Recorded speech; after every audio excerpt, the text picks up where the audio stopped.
Good evening, everyone, and welcome to CERN. I'm Davide De Biasio from the CERN Courier editorial team, and tonight I'll be your host from the CERN Control Center, where our experts are operating the world's largest and most powerful particle accelerator, the Large Hadron Collider. Its 27-kilometer ring is buried 100 meters under the border between France and Switzerland. Inside, protons and heavy ions accelerate to near the speed of light and smash together to discover new particles, study the ones we know, and understand how matter behaved right after the Big Bang. In just a few days, this remarkable machine will deliver its final collision, and it will then turn silent for a while. Over the next 4 years, it will transform into the high luminosity LHC. To guide us through this journey, we are joined tonight by Bettina Mikulec, Oliver Brunig, and Gauthier Hamel de Montchenot. We're also connected via Zoom to the 4 experiment islands, Atlas, Alice, CMS, and LHC-B. But before moving on, let's go over to Emma at the LHC island. Thank you, Davide. I'm Emma, I'm part of the CERN communications team, and I'm here with Jörg Wenninger, an accelerator physicist in the operations group. So Jörg, can you tell me what's happening right now on the LHC island? At the moment, we're providing ion beams for the LHC experiments. In fact, the beams have just been accelerated, and we're just preparing the collision. So in about 2 minutes, the beams will start colliding, and the experiments will start take data for another LHC fill. Exciting. So I know often the LHC collides protons, so how often do you do these heavy ion runs? Now, the number of days that we spend on heavy ion depends a bit on the requests of the experiment and their interest for proton versus ion data. Typically, we run about 10% of the year, so about a month with ions every year. Yes. And what different types of particles have you accelerated over the LHC's years of operation? Of course, so far we had the workhorse was protons. Our second workhorse in ion was lead beams. But we also accelerated occasionally xenon beams, oxygen beams, and neon beams. So can you tell me what exactly you're doing right now just to prepare for these collisions? So at the moment, the operator, which is just sitting here behind us, is actually running the sequences. The beams at the moment are still not colliding, so they're separated at the collision point. And in fact, we're slowly ramping down the magnets now to actually produce the luminosity. Great. And can you tell me what will happen next, so after this run even? So this run will last until coming Sunday. At 7 a.m. we stop the ion run. It will be the last actually physics of the LHC in run 3. Then we have about 2 weeks where we test the beams in view of the HL LHC. And in fact, on the Saturday 26 at 6 a.m., in fact, the last beam will leave the LHC for the next 4 years before HLHC comes on. Thank you very much. Now we're going to go back to Davide. Many thanks, Emma. Before we turn to our wonderful guests, let's watch a short film that takes us on a journey through the history of the LHC and its experimental program. I think it's generally accepted that the kickoff of the LHC project was the Lausanne workshop in March 1984. The Large Hadron Collider project will ensure Europe's leading role in particle physics research well into the 21st century, while making maximum use of the CERN existing facilities. It's now up to CERN Council to decide if and how the project should be encouraged and to set the appropriate condition in view of its eventual approval. Thank you.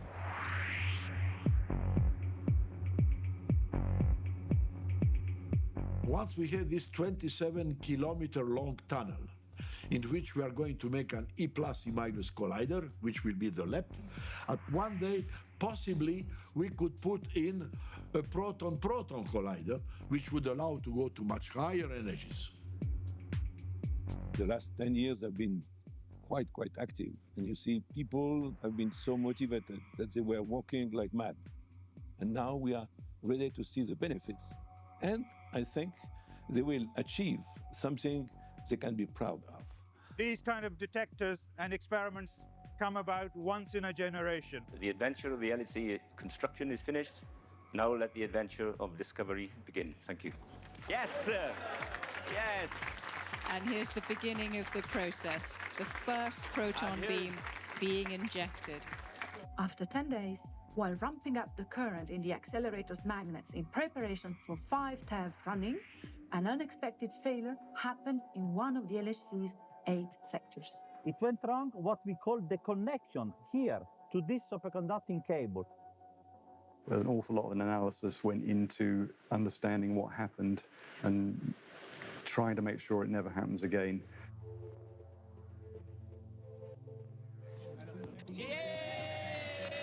But this time the beam was in such good shape and making so many turns. It's a very, very encouraging sign and remarkable progress. If you want to produce something very massive, you need a lot of energy. We have a discovery. This boson is a very profound thing that we found. Okay, this is not like other ordinary particles. It really is we're reaching into the fabric of the universe at a level we've never done before. So we'll continue to look in all possible directions until the end of this year. Then again, when the LHC will start again at 13 TV in 2 years from now.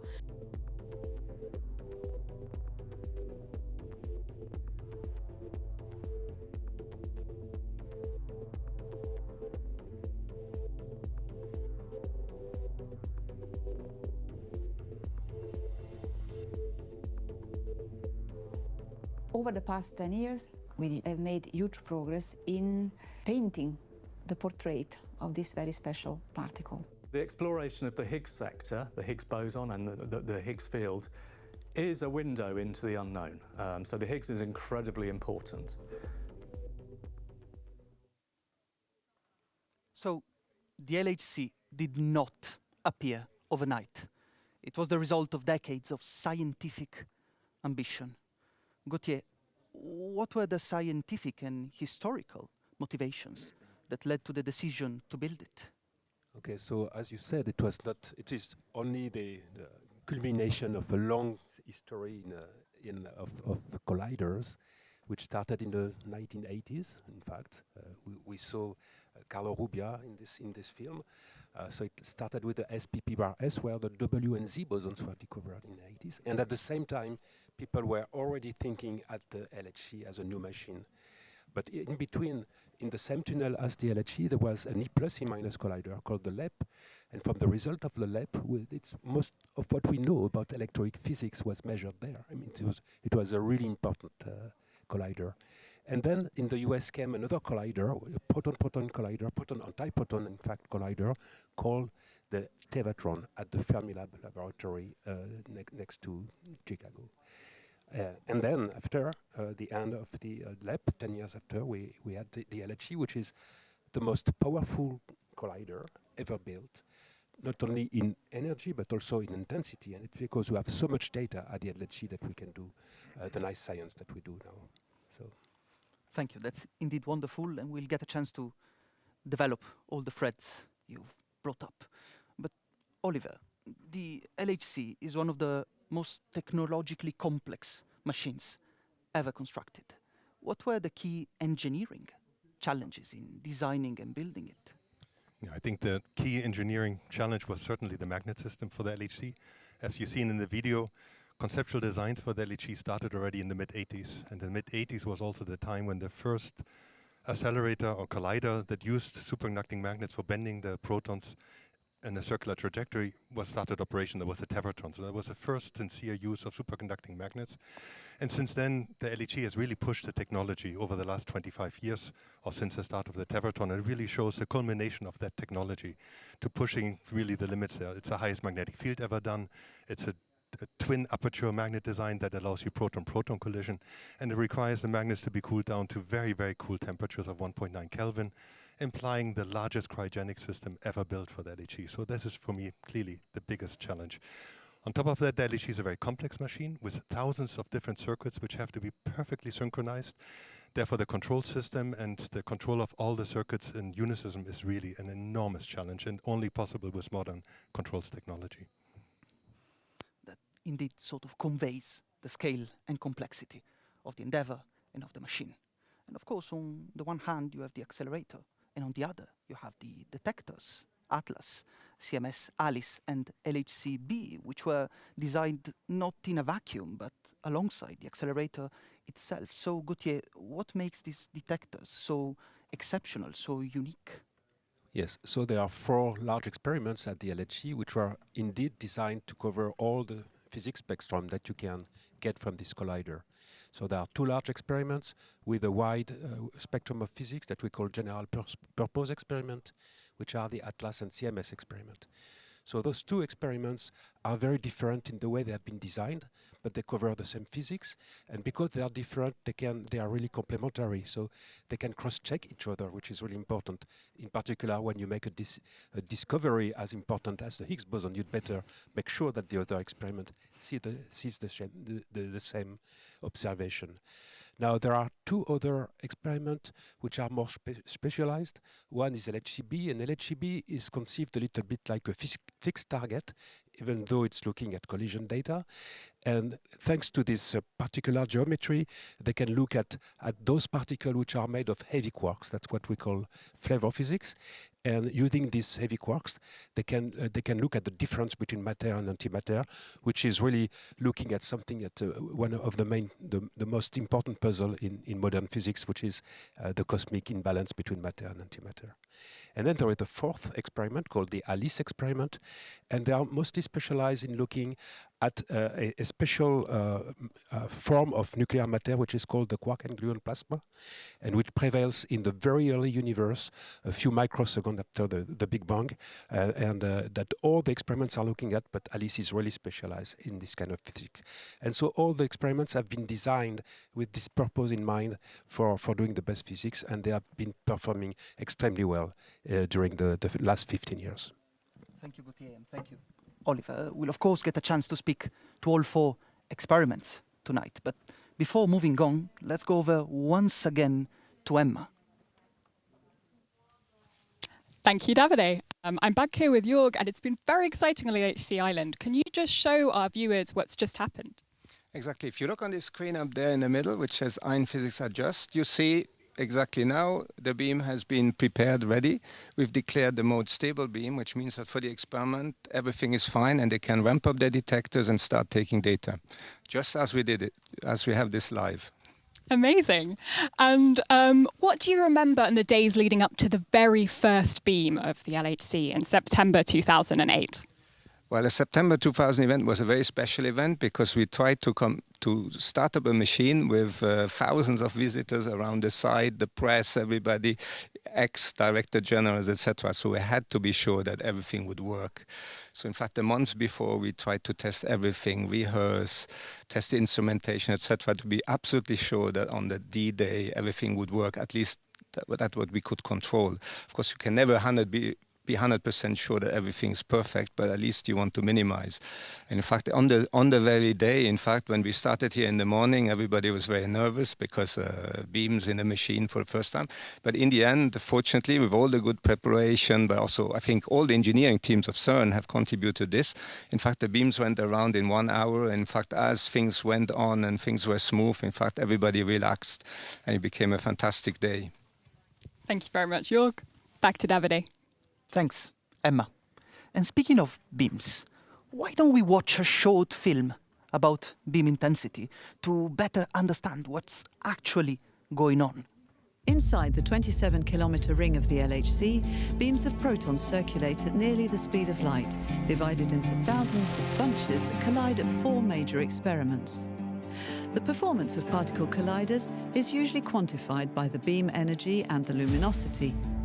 In the LHC detectors used for particle physics analysis, an important factor is the number of collisions. The greater the amount of data, the greater the probability of discoveries. The instantaneous luminosity indicates how many protons pass per second and per surface area at the point where the beams intersect. Instantaneous luminosity is a measure of the intensity of possible particle collisions at the LHC and is crucial for researchers to find new particles such as the Higgs boson. The more protons there are in the beam, the greater the instantaneous luminosity will be.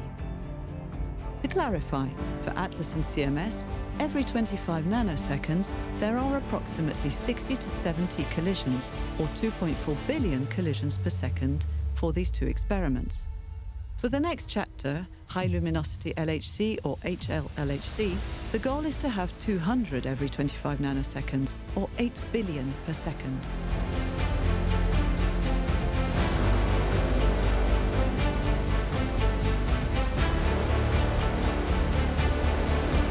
To prepare for HLLHC, CERN has modernized the entire chain of injector accelerators. This upgrade, known as the LHC Injector Upgrade Project, or LIU, was completed in 2021, and the gradual commissioning of the beams took place between 2021 and 2025.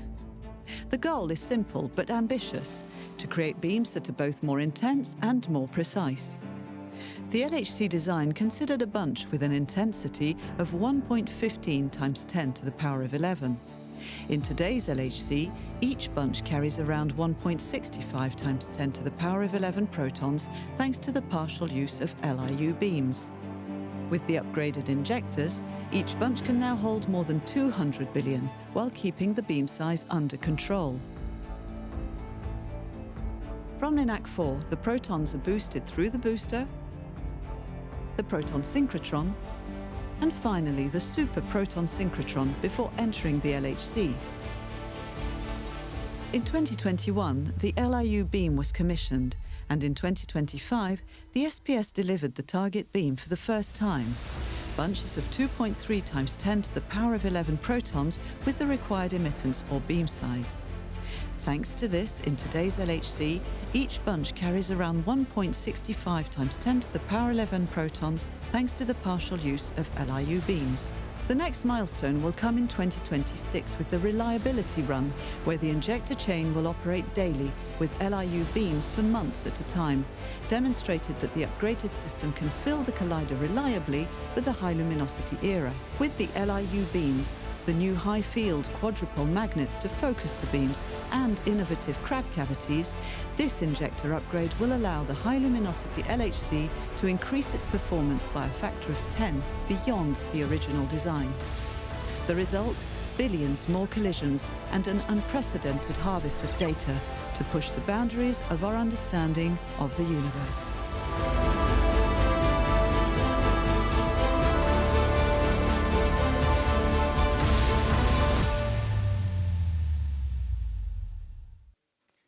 That's indeed plenty of collisions. But now let's step back once more to the LHC and focus on what the LHC has done with all that scientific and technological effort we've been talking about, namely its performance and discoveries. Over the years, the machine kept getting better, climbing up in energy, in luminosity, and in the sheer number of collisions it could deliver. Bettina, after an initial setback, the LHC ramped up quickly. How did it evolve in energy and luminosity from its first collisions to today? Well, starting from its first collisions in 2009, the physics running of the LHC began in 2010 at a center of mass energy of 7 tera electron volt, 7 TeV. That was at the time the highest ever achieved collision energy in the laboratory. And actually then in 2011 and 12, the performance of the LHC steadily increased. And the LHC also at the time exceeded the original luminosity targets already, and was running at then 8 tera electron volt. And all of this culminated in the discovery of the Higgs boson in 2012. Then, after a first long shutdown, the energy of the LHC was again increased to 13 TeV, and steady performance improvements happened over the years. And after a second long shutdown, now we are running at a record energy of 13.6 TeV. But actually, this is not the most striking thing about the LHC. I would say it's much more. It was absolutely essential to increase the luminosity, and that was really the main achievement of the last years. And as we have heard also in the film, that happened during the long shutdown 2, where the LIU, the LHC injector upgrade, allowed for a very important increase in brightness of the beams injected into the LHC. So beams that were much more intense and more densely packed. And this allowed then many more collisions happening for the experiments. And actually now every single LHC fill allows to produce 3 times more data than in the original LHC design. That's remarkable. And thank you for mentioning the Higgs boson, by the way, because that of the Higgs boson is perhaps the most well-known scientific discovery at the LHC. We're talking about 2012. Gauthier, can you please walk us through the event and why it was such an important breakthrough? So it was an important breakthrough because the Higgs boson is really the cornerstone of our theory of particle physics that we call the standard model of particle physics. And it is really important because the discovery of the Higgs boson is the proof of the physical existence of what we call the Higgs field. And the Higgs field is responsible for the mass of the particle. Not only the W and Z boson that I was talking before, but all the particle of matter, the quarks and the leptons.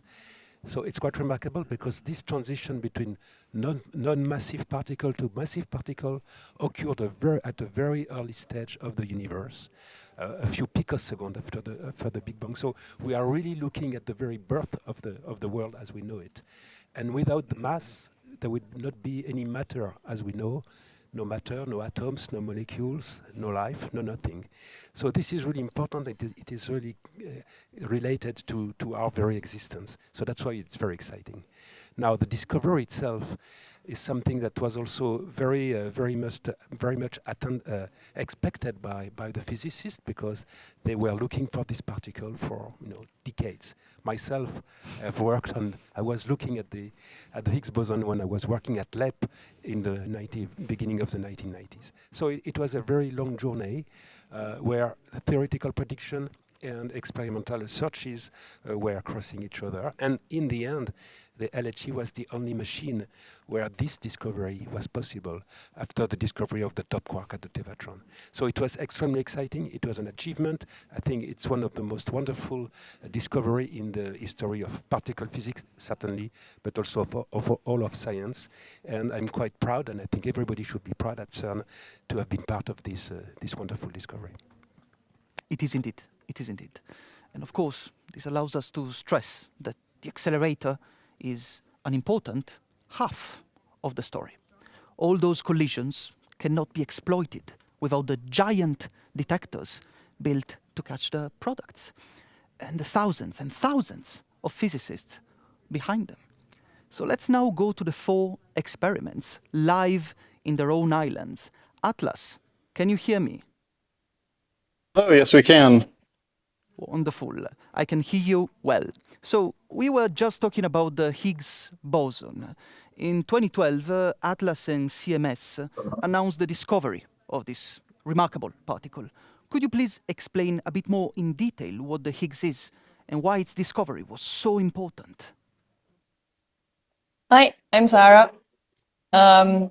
The Higgs boson, as mentioned, is the cornerstone of our best model of particle physics in nature, the standard model, where it allows us to explain better how particles get mass, why some are lighter, some are heavier.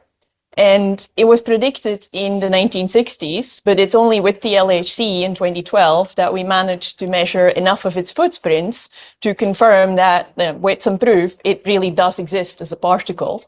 And then we continue from there to measure more of its properties and in higher levels of detail so that we learn more about the fundamental interactions in nature. But of course, the program at the LHC reaches well beyond the Higgs. Could you please give us a sense of the range of physics Atlas has explored? This is very true.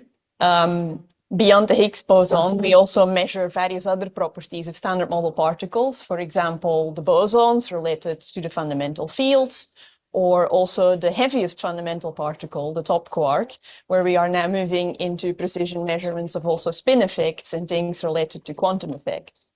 But I said the standard model is our best model. It's so good that it also tells us that there are things we can't explain, like, for example, the origin of dark matter.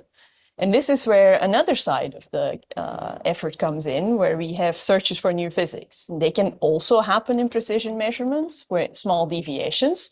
But we have also many, many direct searches for new particles, such as things stemming from supersymmetry or additional light or heavy bosons, additional Higgs bosons, even more exotic theories. And the signs of these can show up in the detector as many different patterns of visible or even invisible things, which we then record. And all of these searches and measurements require slightly different approaches.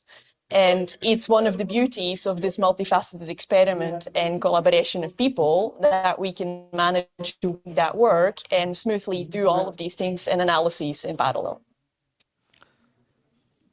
The detector, indeed, is a big machine and a very complicated one, and you've been running it for a very long time. So what have been the main challenges in doing so, and any specific anecdote you could recall?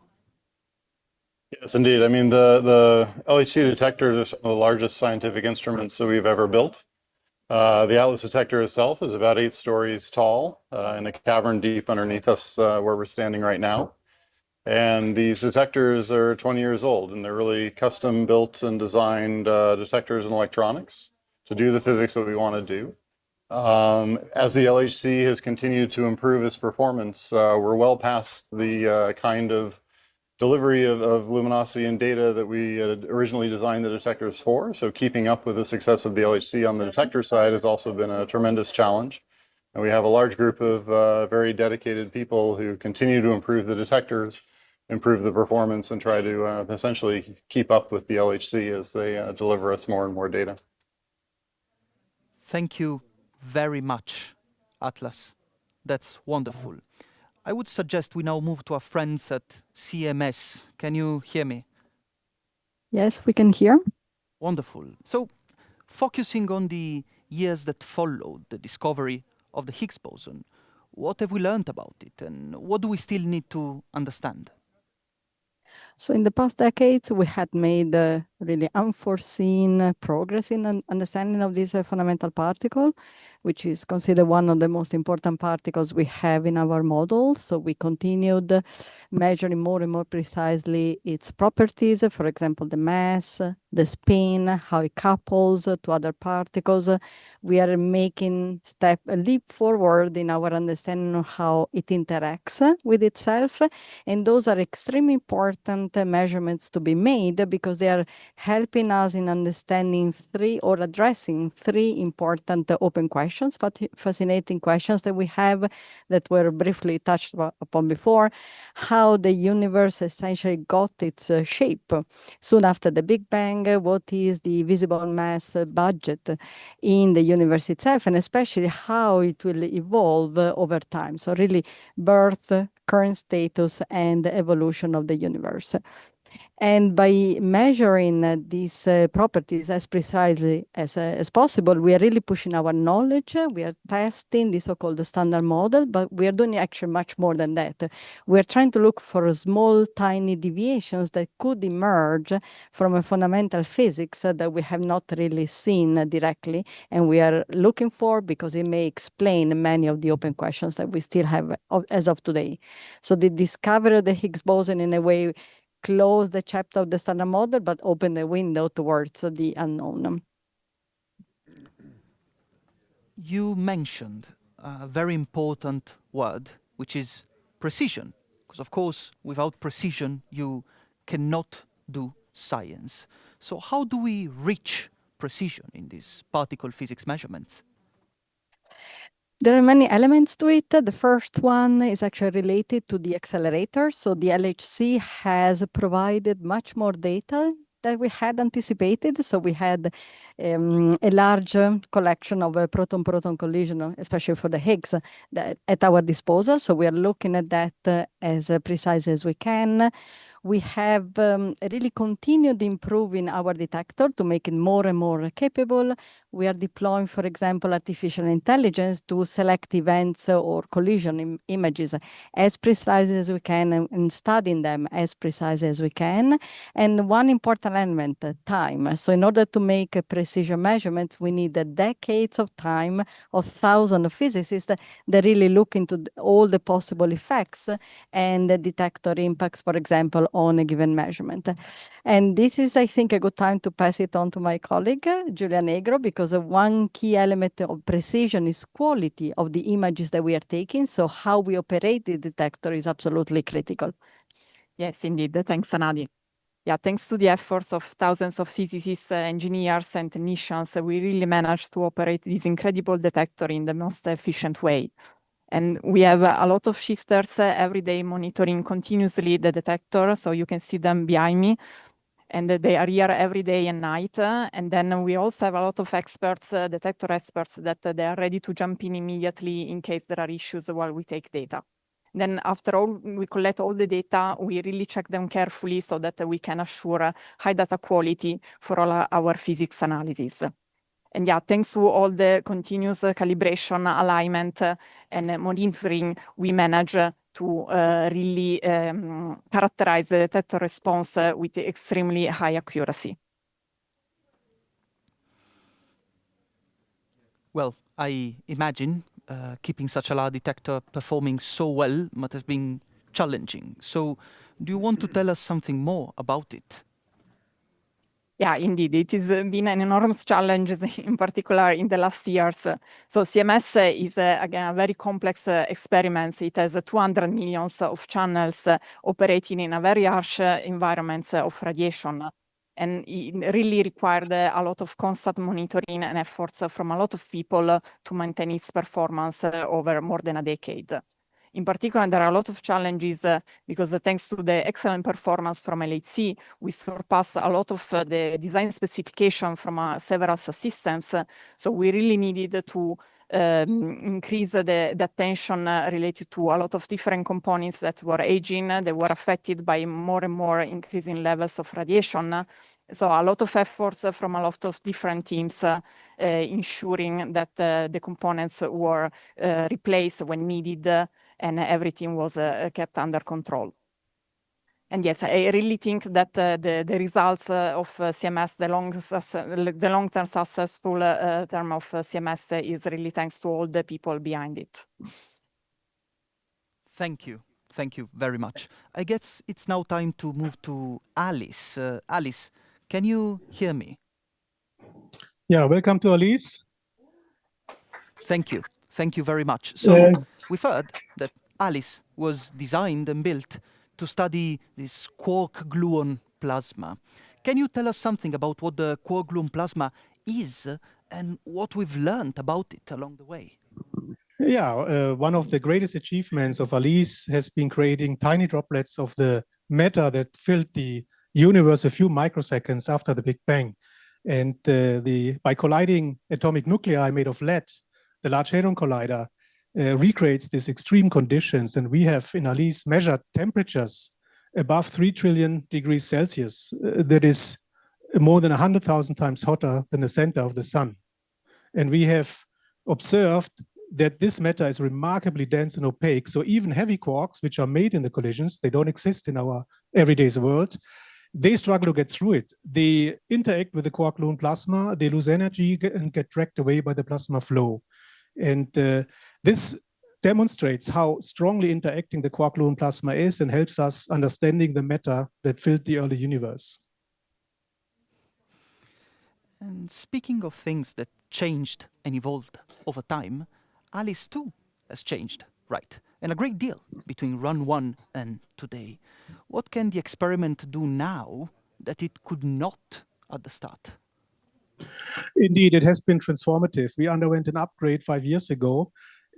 Alice now records 1,000 times more data than before. This means measurements that took a decade once can be done now within a few days. So this gives us entirely new view of rare particles such as heavy quarks.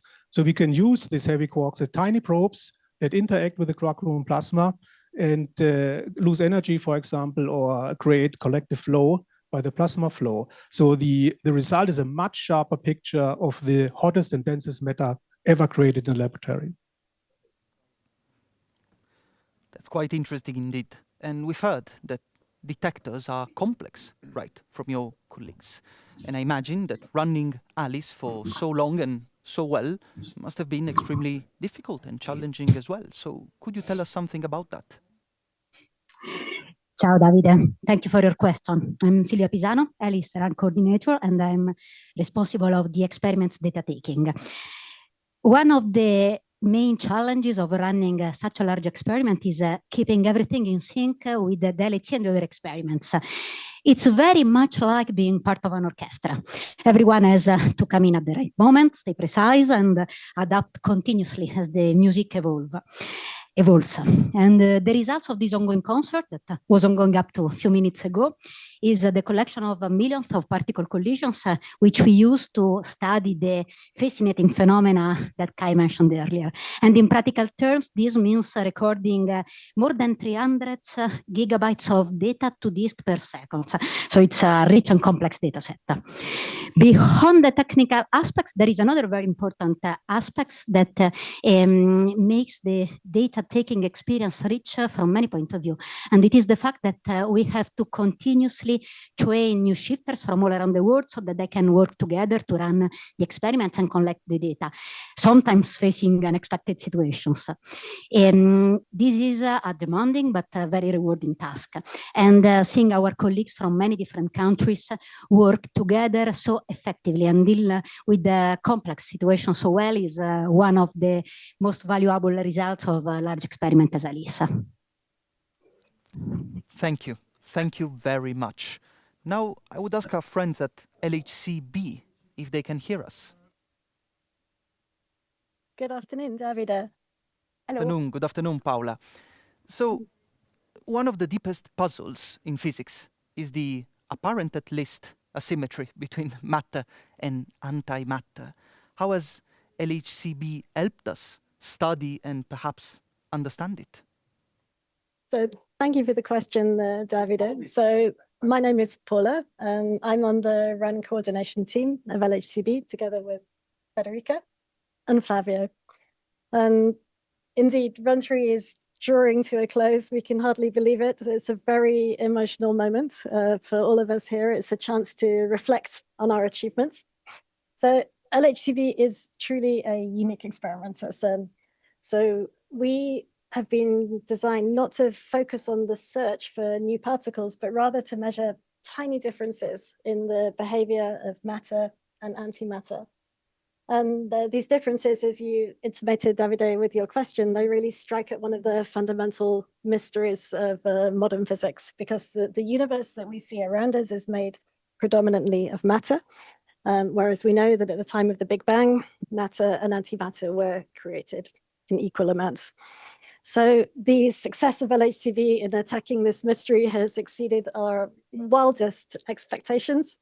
LHCb has transformed our understanding of matter-antimatter asymmetries. We've measured the fundamental parameters with an order of magnitude improvement in precision.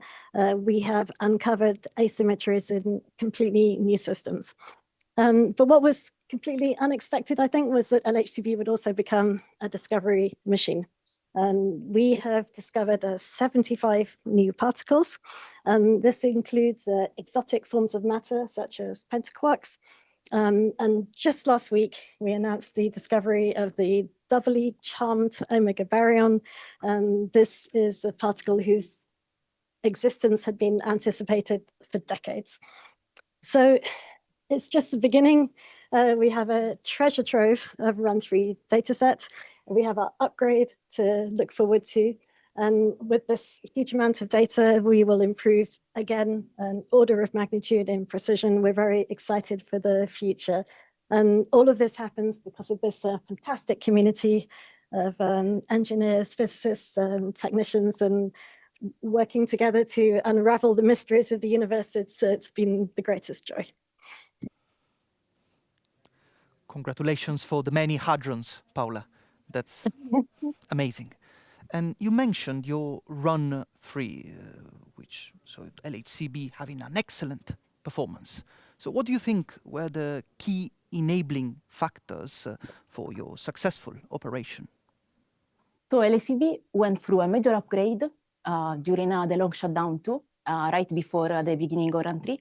So our tracking system was upgraded to include Velo, UT, and Sci-Fi, and also our charged particle identification detectors, Reach 1 and Reach 2, were upgraded. So detector innovation is fundamental to cope with these challenges in physics and to reach our goals. And also detector innovation has lots of impact, not only in particle physics, but also in medicine. But it's not the full story, because the great success of the LHCb data taking is made possible thanks to all the shifters that you can see here, and also our experts on call, who are always ready to jump in anytime in seconds, maximum minutes, and to not waste our precious proton-proton collisions. Thank you. Thank you very much. Actually, thank you all. It has been wonderful to have you here with us tonight. Let me come back to the table for a couple more questions before moving to the future. Now, Bettina, from the machine side, what did it take to deliver the collisions that made the discovery of the Higgs possible? Well, there were actually two main challenges. So firstly, was the increase in energy that we mentioned already. And this was actually needed to surpass a threshold to produce the Higgs boson. The second main ingredient was the increase in luminosity, because we actually needed not to produce one Higgs boson, but we needed to produce thousands of Higgs bosons. And we needed to get enough data to actually distinguish and study the Higgs boson, which is buried in the middle of millions, billions of ordinary events. So that's the main things. And for the energy increase, as Oliver already mentioned before, the main ingredient was the design and production of the superconducting magnets, of this incredibly complex cryogenic system that is needed to cool them down.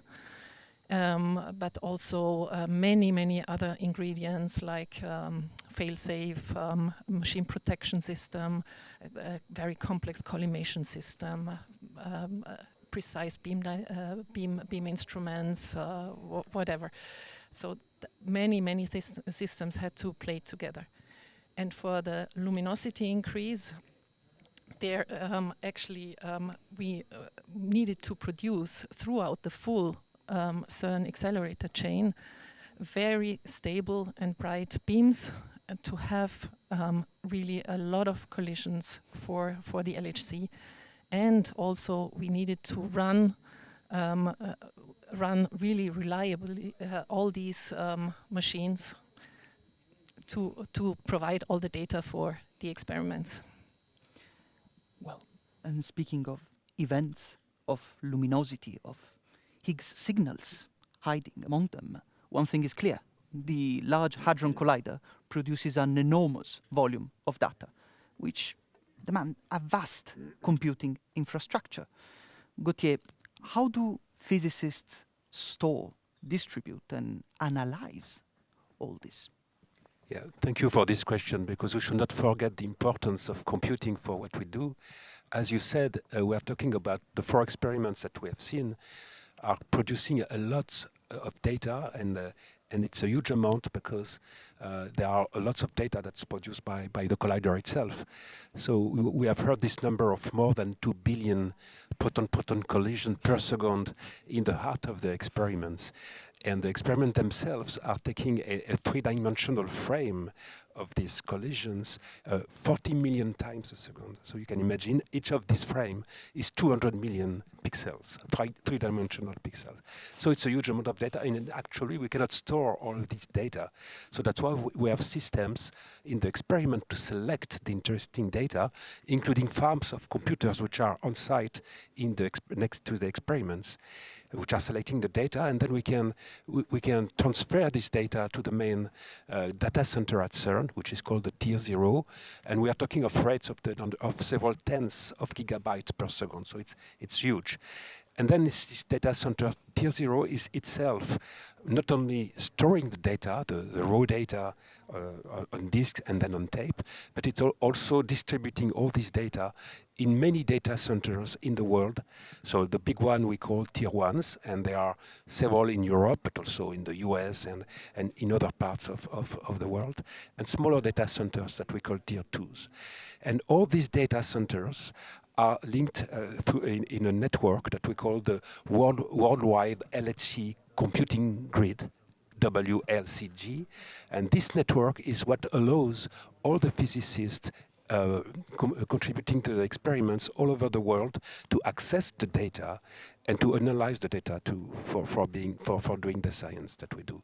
So all this infrastructure, computing infrastructure, has been put in place over the last 20 years and is working remarkably, and that's what allows us to actually access the data and make the physics. There's a word we kept hearing tonight over and over, which is luminosity. So before we move to our next topic, namely the future, let's watch a short film explaining what luminosity actually is.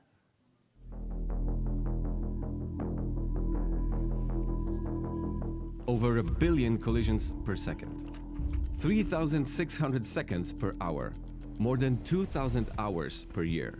Since it started taking physics data in 2010, the Large Hadron Collider collided protons about 50 billion times. That's about the number of grains of sand on an average 10 kilometer beach. And yet, if we ask, What will happen in the collision that's about to take place? The answer is simple. We don't know. This isn't because of the limitations of our instruments or calculations, but because particle interactions are governed by quantum mechanics. This means that they are fundamentally random.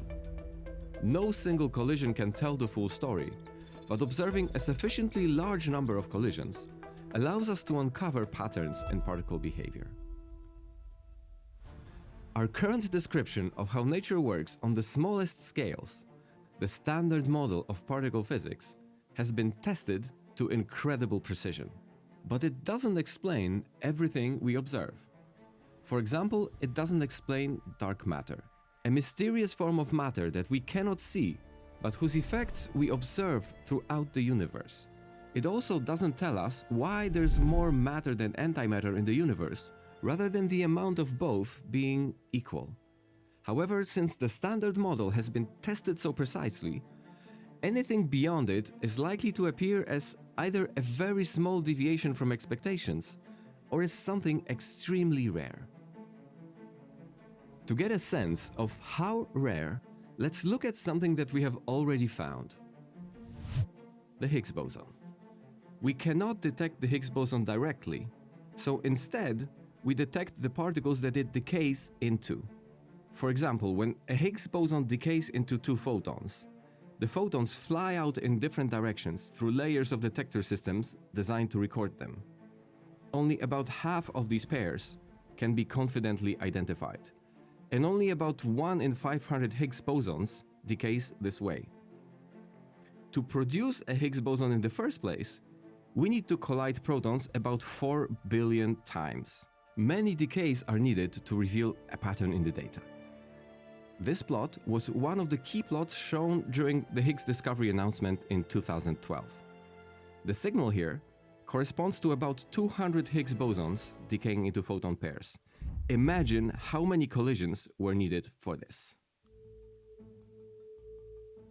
Instead of discussing these experiments in terms of their billions of collisions, particle physicists use a quantity called luminosity. The number of collisions we accumulate over a period of time is described by integrated luminosity, and the speed at which an accelerator delivers those collisions is the instantaneous luminosity. Over the past decade, the LHC has been steadily increasing the speed at which it delivers collisions.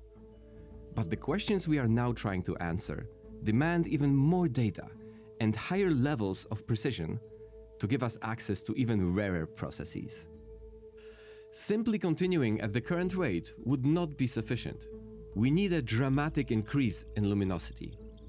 To provide this, CERN is now working on a large-scale upgrade to the LHC, the high luminosity LHC. We're also transforming our particle detectors to help us better record, reconstruct, and identify the rare processes that we care about.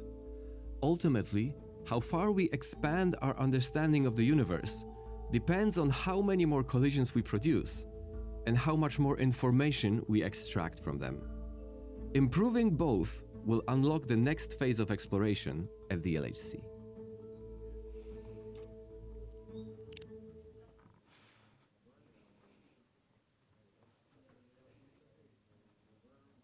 In science, every ending is also a beginning. During its third long shutdown, the LHC will undergo major upgrades to become the high luminosity LHC, which is set to deliver much more data. So let me turn for one final time to our guests to look ahead to what's still to come. Gauthier, this moment marks the end of a physics run after years of operation. Emotionally and scientifically, what does this last beam represent for the teams?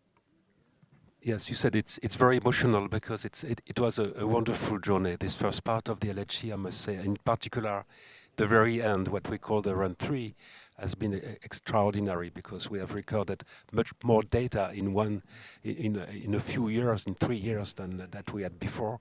And this is very emotional, because we have seen also evolving the quality of the way we analyze the data, and all the things that people have invented to get the best of this data. So not only the luminosity has increased, but also the quality of the detector, as we've heard from the previous speakers, and also the quality using machine learning, deep learning, artificial intelligence techniques. We have really improved a lot the way we look at the data and the quality of our results. So emotionally, it's a little bit sad to see that in a few days from now, it will be the last beams in the LHC for a long period. But we are sure that we will come back, and we will be even better, and we will take even more pleasure in analyzing the data. Thank you. So we are looking forward really to the new data with the high luminosity LHC. It is emotional, and that's why we're here to celebrate the LHC. In the coming days, we've said, the machine will enter long shutdown free, as we said, LS free. Bettina, why is such a long shutdown important? Why do we need it? Well, a very good question, Davide. Well, one has to understand that we are operating the CERN accelerator complex 24/7, usually during several years, where we only stop for short periods during winter breaks to perform maintenance of the machine, some consolidation, and some small changes to its equipment. But long shutdowns, they are really there to perform significant upgrades. So long shutdown 2, for example, was dedicated to upgrade the LHC injector chain to increase the luminosity. But now long shutdown 3 will be dedicated to prepare the LHC for its next chapter, really for the high luminosity LHC era. And actually to upgrade the LHC, it is not as simple. Because first, for example, one has to warm up the machine to perform really important changes to the machine. One has to warm it up from 1.9 Kelvin to room temperature, and already this takes of the order of months. And then there will be really extremely significant upgrades. One has to also dig new tunnels, access shafts, pull kilometers of cables and upgrade, in particular, the superconducting magnets again. Many equipment, RF cavities, beam instrumentation, vacuum systems. I only mention a few of them. It's a huge endeavor and logistics that is needed.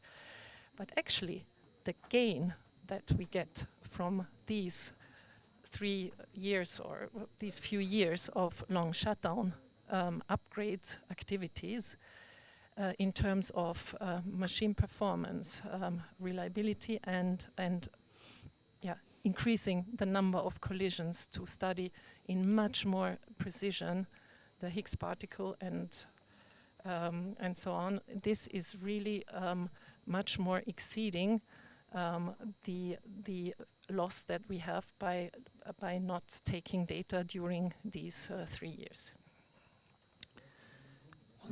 We've said that the whole accelerator complex will undergo major upgrades. Oliver, would you mind listing some for us?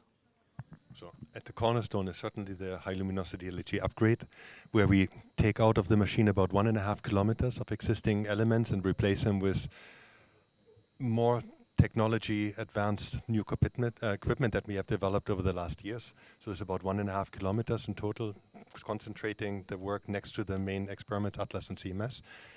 In addition to replacing the elements in the tunnel, we also built new underground structures of the same length about, new galleries and caverns that we're now starting to fill with new components, power converters, protection systems, electronic racks, and so on. The crown jewel for the HiLumi upgrade is certainly the new focusing quadruple magnets, which on its own a marvel and really a technology challenge. But I think LS3, one should not focus only on HiLumi. There are many other areas too. certainly one of the big priorities and challenges will be to bring the machine back to operation within 4 years. But on top of that, we have an isotope program, Isolde, which also undergoes a major upgrade to increase the performance for that system. And for the SPS, our pre-accelerator for the LHC, we have a dedicated fixed target program, which we label as a North Area. And that complex also undergoes a major upgrade to assure that we can perform and provide fixed target physics for the coming decades. So these are all major, major upgrades going on. Focusing once again on the HL LHC or high luminosity LHC, the machine will produce far larger datasets than ever before. Gauthier, is there a chance you could tell us something about the physics this will open up, especially for rare processes? Yes, so first I would like to mention that the machine is going to be upgraded, but also the large experiment, Atlas and CMS, are going to be upgraded, and the upgrades are really exciting because they are very bold, and we will be able to reach a much better physics and be a much better sensitivity on, in particular, the very rare processes. So I was talking about 200 million pixels before. Now we will be talking about billions of pixels, including a new dimension, which is timing. We will also have timing, so we will be able to really make the best of the much more intense collisions that we will have at high luminosity LHC. And with this amount of data, which will be about 6 to 10 times more data than what we got in the LHC, we will be able to look at some of the extremely rare processes involving the Higgs boson. So some of them were mentioned. There are very rare decays of the Higgs boson, which are important because we can look at the couplings of the Higgs boson to the second family of quarks and lepton, with the muon, for instance. Okay, try to go even further than that. And we can also look at the interaction of the Higgs boson with itself, because the Higgs boson has a mass, and since the Higgs boson is responsible for the mass, it interacts with itself. And it turns out that this process is extremely important to understand how the Higgs field works and to understand why our universe is stable. That's simple. So this is a very fundamental question. And this, we need all the data of the high luminosity LHC to really be able to measure this parameter that drives the stability of the universe. So it's quite exciting. Of course, there are many, many other things. The experiment up to now have published more than 5,000 scientific publications to peer-reviewed journals. And each of the experiment is publishing between 50 and 100 publications per year. So it's a huge crop of physics, and this will continue even better with the better quality of the data at high luminosity LHC, thanks to the upgraded detectors. Well, the stability of the universe is indeed a relevant question. And of course, the high luminosity LHC, speaking of long term, because the stability of the universe surely connects to long term, is part of a long term vision. So what could be the next big step for CERN and for accelerator science worldwide after HiLumi? So, as we said, the LHC is colliding protons. And so there is a fundamental uncertainty that comes from the fact that protons are not fundamental particles, but composite particles. They are made of quarks and gluons. So if you really want to do a leap forward in the precision with which you measure the interactions of the Higgs boson, you need to go to a different kind of collisions, and these are E plus E minus collisions. So if you remember, the LEP collider was also colliding electrons and positrons, but what we want to do is a collider that would be a million, between 100,000 times and 1,000,000 times more intense than the LEP collider, and this is called the FCCEE. But if you want to do that, you need to have a much larger ring, and we are talking of a ring that would be 91 kilometer in circumference, 3 times larger than the tunnel of the LHC. So this is the big project that not only CERN but the European community, through the European strategy upgrade that was just adopted by the CERN Council a couple of weeks ago. This is really the big project that CERN is willing to do. This is extremely ambitious, of course, and there are still lots of work to be done. We are talking about a collider that will start in 2045. But this is extremely exciting, and that's the way where we could really reach a precision on understanding the Higgs boson, but not only the Higgs boson, the four important particles, WZ and the top quark and the Higgs boson, and that will really help to understand and try to find a indication of what is the new physics beyond the standard model. Thank you. Thank you very much. Of course, building the high luminosity LHC is also a huge, massive industrial effort. So, Oliver, how are industry and international partners involved in this process? This is a core goal for the high luminosity LHC upgrade, is that we involve partner laboratories and industry from the beginning. To increase the performance of the LHC by factor 10, roughly, really requires or implies technical breakthroughs in many, many, many areas.